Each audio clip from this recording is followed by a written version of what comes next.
Cordial saludo. Hace unos días la NASA divulgó un audio. El audio producido por las ondas electromagnéticas de una luna llamada Ganímedes. Él es Josip Ibrahim, cuyo verdadero nombre era José Rociano, un escritor peruano fallecido en 1992 a la edad de 83 años. Fue famoso por su obra de ficción escrita hacia el año de 1970, una obra muy conocida en el mundo, titulada Yo visité Ganímedes. Y ese Ganímedes es un satélite natural de Júpiter y es la mayor luna del sistema solar. Durante muchos años, Josip Ibrahim, el autor de Yo visité Ganímedes, dijo en sus conferencias y charlas que todo lo que narraba en el libro era real y que su narración fue propiciada por una civilización, una supuesta civilización extraterrestre. Sin embargo, al final de su vida, ya en sus últimos años, quiso aclarar que su libro era totalmente ficticio. No obstante, su obra ha sido determinante para configurar una de las razas alienígenas más importantes dentro de la mitología ovni, la raza de los nórdicos o de los pleyadianos.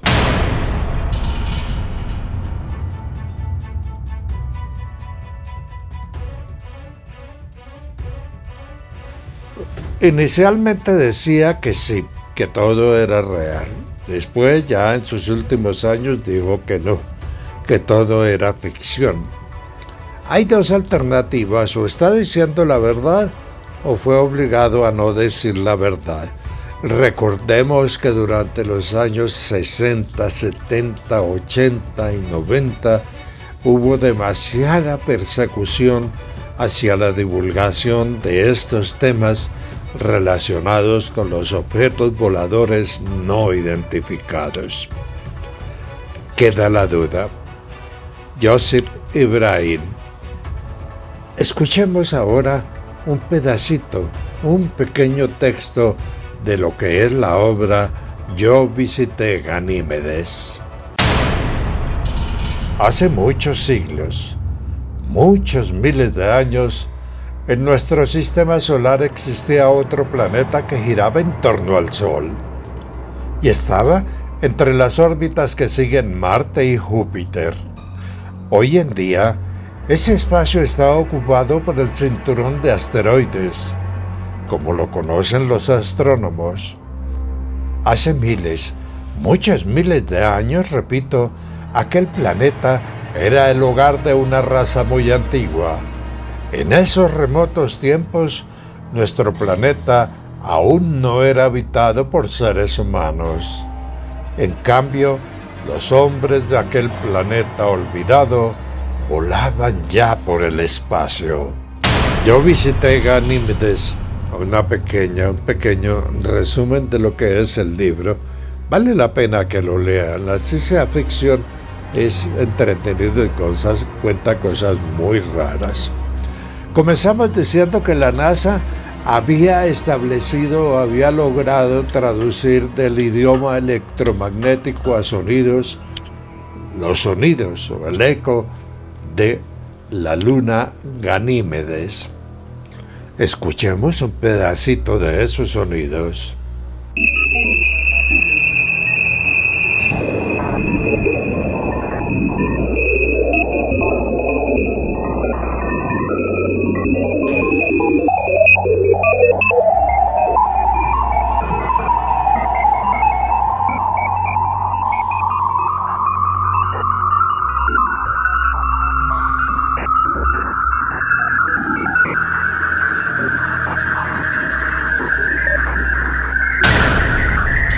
Estridentes y de pronto ruidosos y feos. Pero bueno, lo importante de esos sonidos es que dentro de la mitología ovni, dentro de lo que se cuenta, se dice que los planetas, la Tierra, el Sol, Júpiter, Saturno, las lunas, todos tienen un sonido diferente y especial. Un sonido que es como la huella digital de cada planeta o de cada luna. También de cada sol. Y dice ese mito que ese sonido, esa banda electromagnética, eso que se emite hacia el espacio, es como un faro que alumbra a los ovnis y les dice: ¿están buscando a Ganímedes? Aquí estoy. Y entonces captan ese sonido y se dirigen a ese lugar, como se dirigen también a la Tierra, como se dirigen al sistema solar. Sonidos o bandas electromagnéticas que identifican los planetas y que supuestamente dicen ayudan a los ovnis. No se sabe. Todo entra dentro, todo va dentro del tema de la ficción. Arranquemos ahora sí con los cuentos. Hace unos días, una semana o algo más, viene sonando la idea de que dos potencias están agarradas por un territorio y amenazan con bombardearse y iniciar una guerra que podría ser la Tercera Guerra Mundial. Ha pasado una semana, yo no sé en qué está eso en ese momento, pero al escuchar esa noticia me acordé de una profecía, por llamarla de alguna manera, algo que escuché alguna vez en el Amazonas, allá en la bota amazónica, por allá, escondida en un rincón, a orillas de aquel inmenso río. Escuchemos.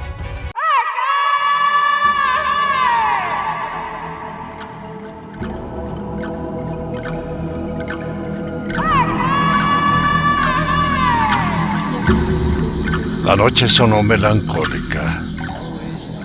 El aire de grillos invadía la selva y el ruido lejano del jaguar notificaba la muerte.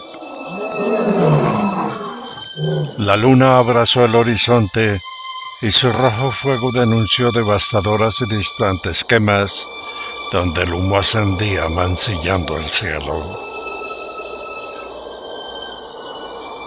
El viento polar subió a Sudamérica, penetró la selva y el Amazonas se refugió en tristes brumas al sentir su visita.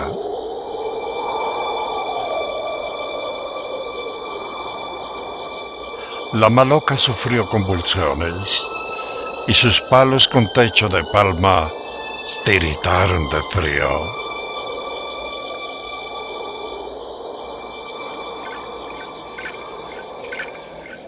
El chamán frente al fuego acunaba su cuerpo.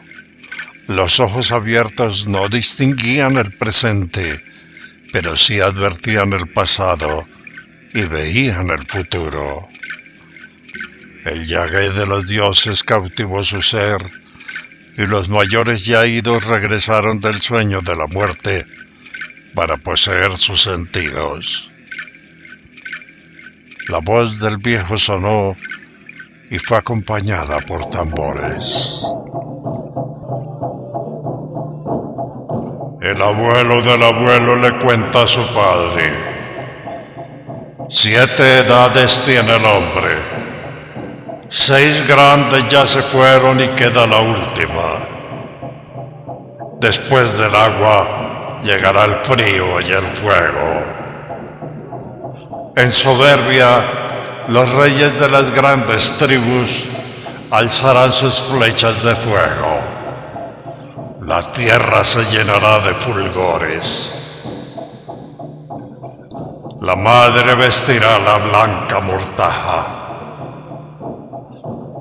Entonces, la antorcha vendrá desde el cielo y traspasará las nubes. En los campos los guerreros morirán por miles. en las tribus grandes será el reino del hambre.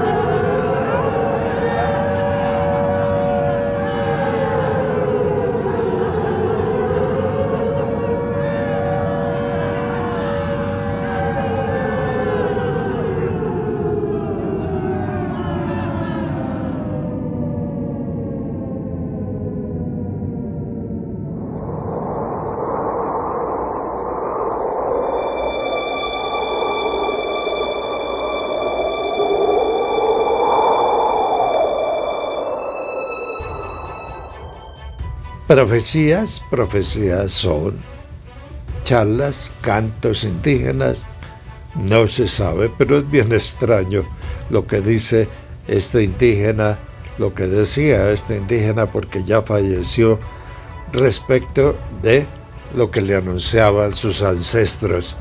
El hecho claro es que eso mismo, en diferentes palabras, está escrito en diferentes profecías a lo largo del mundo, a lo largo de la historia profética de nuestro planeta.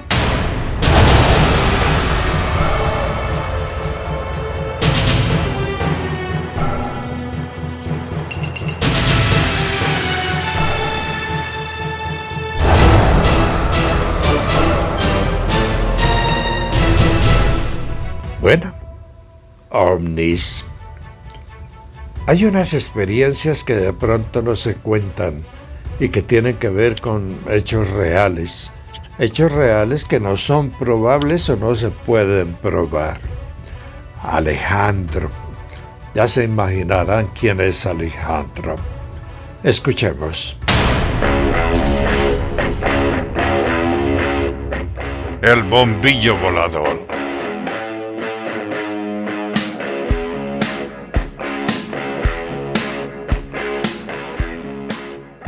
Quien los avista una vez, dicen, quedará conectado con ellos para siempre.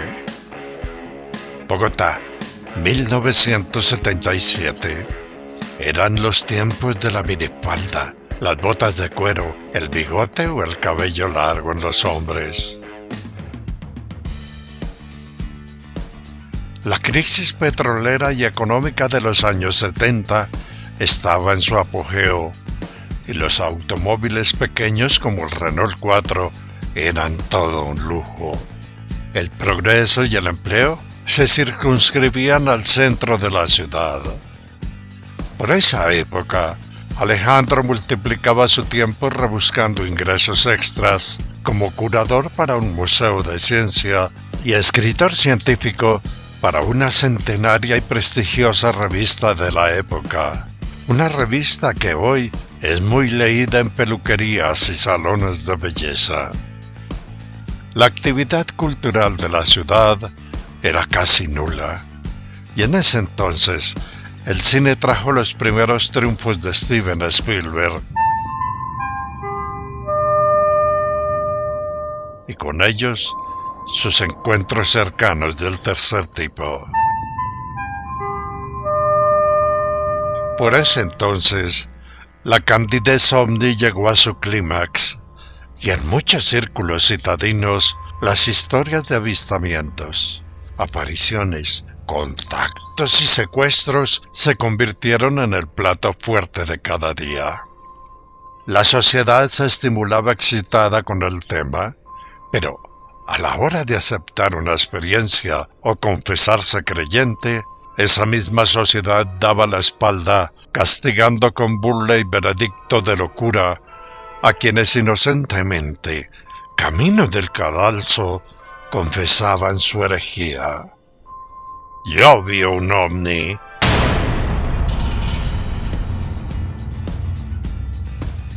Como muchos en esa época, Alejandro también era parte del Santo Tribunal Inquisidor. No creía en cuentos de ovnis, y esto lo hacía procurando proyectar siempre la imagen de un comunicador científico serio y objetivo. En los años 70, la prensa escrita había entrado en la cultura de la revista Life, hoy extinta, y esa prensa abrió entonces espacio a las grandes fotografías con textos cortos. Y entonces a muchos periodistas y escritores se les hizo indispensable el arte de la fotografía. Era la edad de oro del iris automático. Los grandes lentes recién habían aparecido y muchos ansiaban una Nikon o una Pentax con un gran teleobjetivo. Un día de esa época, la revista mencionada hizo un remate de artículos fotográficos, y entre ellos había un lente de 1000 milímetros que parecía todo un telescopio. Rebuscando aquí y allá, Alejandro reunió $50 de la época y el sueño se plasmó en 2 gigantescas maletas delicadamente acomodadas a un lado de su escritorio. Aquel día de la compra, a las 11 de la noche, cuando por fin llegó al hogar, la familia dormía y en silencio sacó el trípode, el lente y la cámara a la terraza, una pequeña saliente en el tercer piso de un edificio con vista a la ciudad y a los cerros tutelares. Bogotá era una capital pequeña y provincial que en ese entonces no tenía más de 4 millones de habitantes. El gran lente quedó montado en su trípode. La cámara recibió el rollo fotográfico y al cerrarla, un tenue sonido de motor dejó lista la película. El lente sobre el trípode se movió y a medida que pasaba, engrandecía los detalles ocultos de una ciudad que desde las 8 de la noche dormía en el letargo de una época donde era costumbre acostarse temprano. Por un momento, el lente se detuvo y penetró furtivamente por una ventana lejana, dejando ver en primer plano una mujer que frente al tocador de la abuela y su gran espejo redondo, cepillaba y cepillaba su cabello negro. Después, una cuadra arriba, el objetivo se centró en un par de policías, guardianes olvidados de la noche, y al pasar, la lente se acercó con gran detalle a un flacuchento y afligido perro callejero que aparentemente los seguía. Y así, Alejandro pasó largo rato escudriñando la ciudad dormida. Luego, al girar, apuntando a las montañas, sobre la vertiente de unos cerros llamados Montserrat y Guadalupe, surgió de la penumbra, en un cielo nocturno, sin luna y sin estrellas, una luz intensa que se balanceaba como si estuviera colgada de un hilo invisible. Un hilo que caía del cielo. Primero, un punto grande y desenfocado se bosquejó en el lente. Su tamaño semejaba el de un avión tan grande como el primer Jumbo que en sobrevuelo de estreno se había paseado a baja altura y por encima de la ciudad, dejando boquiabiertos a los bogotanos. Al observarla por el lente, la luz se balanceaba. Era raro que ese avión no estuviera allí, pues durante años se había escuchado en la ciudad que esa vertiente ubicada entre los cerros de Montserrat y Guadalupe era vía exclusiva de los aviones de guerra de la Fuerza Aérea y que por allí era prohibido el tránsito de aviones comerciales. Entonces, automáticamente la cámara ajustó el foco, programó la velocidad y la apertura del diafragma. Los disparos del obturador sucedieron y 4 fotografías en blanco y negro quedaron como prueba del suceso.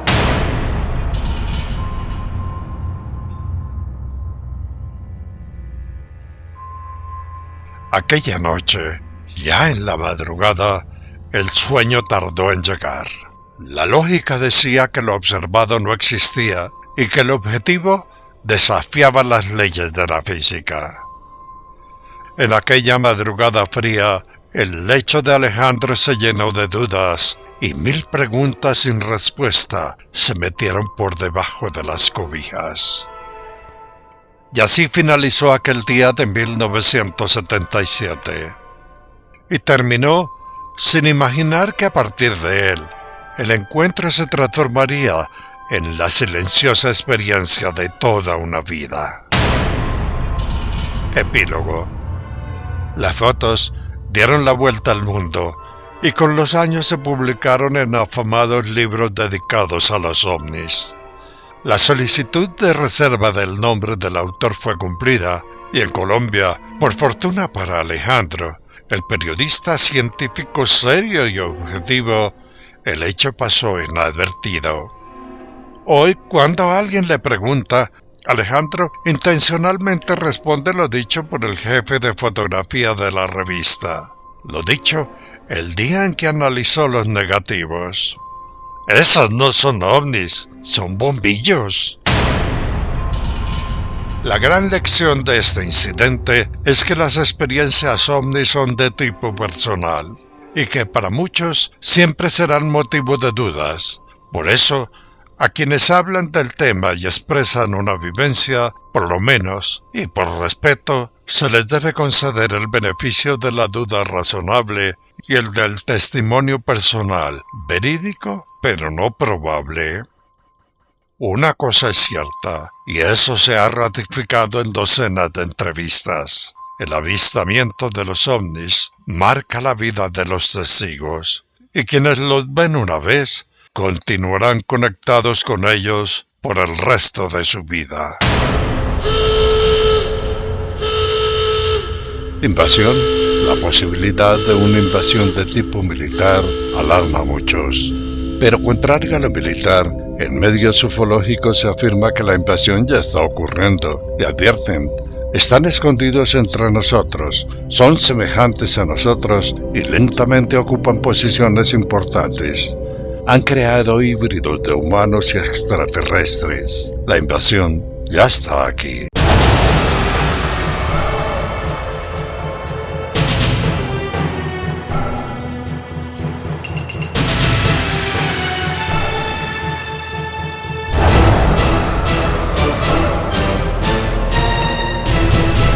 Sí, así es, la gente habla, comenta, dice cosas.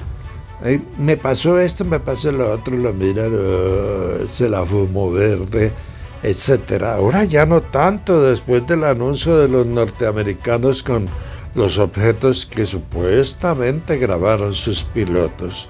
Objetos que supuestamente dicen, no saben de dónde vienen, ni quién los fabricó, no saben nada. Hay muchas dudas respecto a ese tema. En este momento, Viviana y yo estamos viajando por el municipio de Falan, Tolima.